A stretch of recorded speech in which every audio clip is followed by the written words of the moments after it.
Good evening. ಇವತ್ತು ಶಂಕರಪೊಳೆ ಮಾಡೋದು ಹೇಳ್ತಾ ಇದ್ದೀನಿ.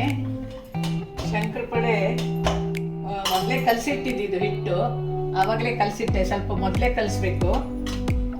ಇದಕ್ಕೆ 1 ಲೋಟ ಮೈದಾ, 1 ಲೋಟ ಚಿರೋಟಿ ರವೆ, 1 ಲೋಟ ಆಟ, ಆಮೇಲೆ ಅರ್ಧ ಲೋಟ ಸಕ್ಕರೆ ಪೌಡ್ರು, ಒಂದು ಸ್ವಲ್ಪ ಸೋಡಾ, ಅಡುಗೆ ಸೋಡಾ, ಉಪ್ಪು ಮತ್ತು ಅದ್ರ ಜೊತೆಗೆ ಅರ್ಧ ಲೋಟ ಎಣ್ಣೆನ ಕಾಯಿಸಿ ಹಾಕ್ಬೇಕು. ಅದಕ್ಕೆ ಅದಷ್ಟು ಹಾಕಿ ಸ್ವಲ್ಪ ಗಟ್ಟಿ ಕಲಿಸ್ಕೋಬೇಕು. ತೆಳುವಾಗಬಾರ್ದು, ಸ್ವಲ್ಪ ಗಟ್ಟಿನೇ ಇರಬೇಕು ಹಿಟ್ಟು. ಅದನ್ನು ಲಟ್ಸುವಾಗ ದಪ್ಪ ದಪ್ಪ ಲಟ್ಸಿ, ತೆಳು ಮಾಡಬಾರ್ದು, ದಪ್ಪ ಲಟ್ಸಿ ಅದನ್ನ ಚಿಕ್ಕ ಚಿಕ್ಕದಾಗಿ ಕಟ್ ಮಾಡಿ ಆಮೇಲೆ ಎಣ್ಣೆಯಲ್ಲಿ ಕರಿಯೋದು.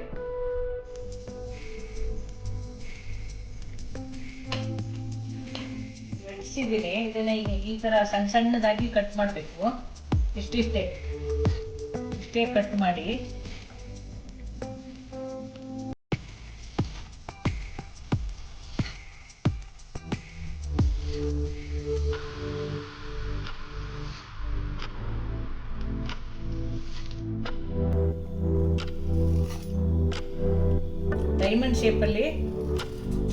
ಡೈಮಂಡ್ ಶೇಪಲ್ಲಿ ಕಟ್ ಮಾಡಿದ್ರೆ ಚೆನ್ನಾಗಿರುತ್ತೆ.